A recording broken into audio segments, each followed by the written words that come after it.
All right, so here we have our setup from the opener we saw earlier, where we have Jessie, who is equally obsessed with basketball and data. So we have two matrices here that she has created based on data that she's collected by how many of each type of basket she has made, and then also how many points each of those basket types are worth. So free throws, regular 2-point shots, and then three. What we want to do is help her figure out how many points in total she earned each game.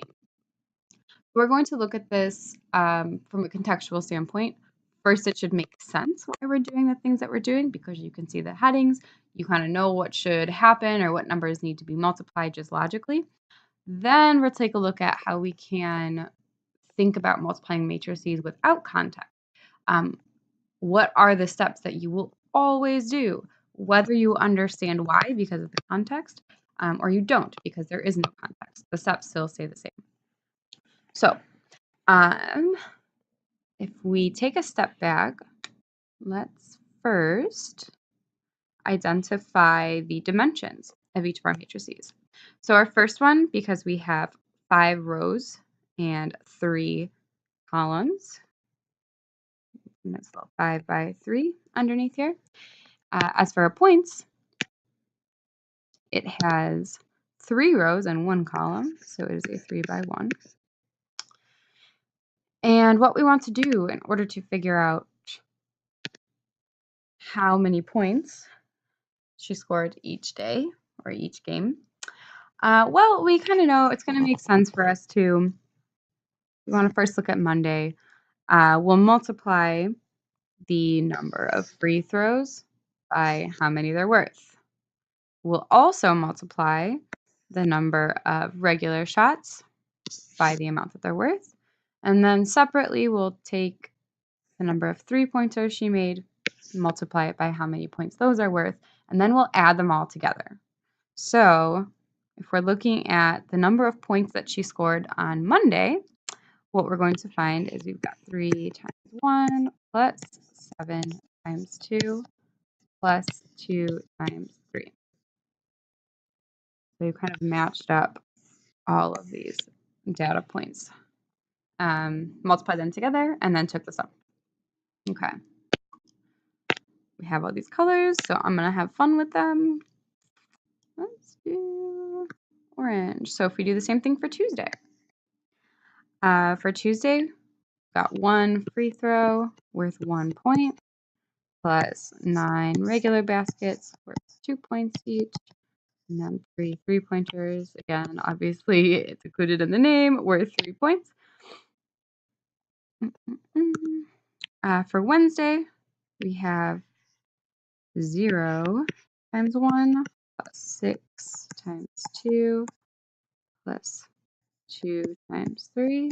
And you might be noticing already that if you look just in these columns here in parentheses, those are always going to be the values that we see in our second matrix, 1, then 2, and then 3 for each set.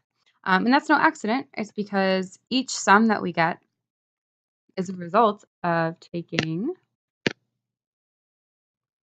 the rows of each of the first columns and multiplying it by the columns in our second matrix. So these were 3 important pieces of info here. When we calculated Wednesday, we aligned this 0, 6, 2 row with the 1, 2, 3 column. And then do the same thing for Thursday. 4 times 1 plus 14 times 2 plus 4 times 3. And again for Friday. I need to make my life difficult, so I'm choosing lots of different colors. 2 times 1 plus 11 times 2 plus 7 times 3. Okay. All right. And if we add all these up, we get the final values that we should see in our matrix. Before we do that, though, let's talk about why this even works. So you'll notice that because we're multiplying rows of the first by the columns in the second in each time, it better be true that the number of items in each row, so in this case, going across any of our rows, we've got 3 items. In other words, we've got 3 columns here, right? So this is the important value. That tells us that we've got 3 across. We have 3 columns.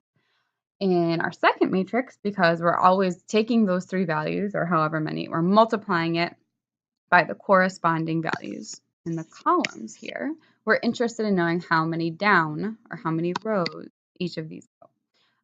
So this also better be a 3 so that each one of these values, I'm going to use yet another color, so that each one of these values has a corresponding place. Will match up with another value, each row in the first to each column in the second.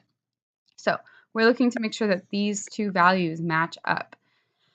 What we'll find is that the resulting matrix will end up with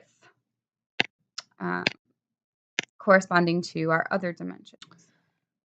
So in this case, we're going to end up with a 5 by 1. And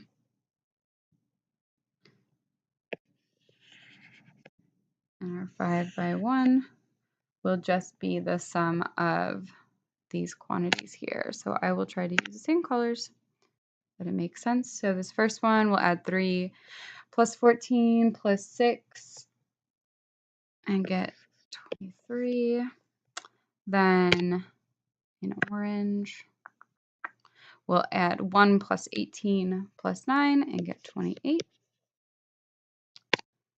In our bright blue for Wednesday, we'll multiply 0 and, we'll add together 0 and 12 and 6, which gives us 18. For Wednesday, our point total was 34. And for Friday, in gray, our point total is 51. She was on fire on Friday.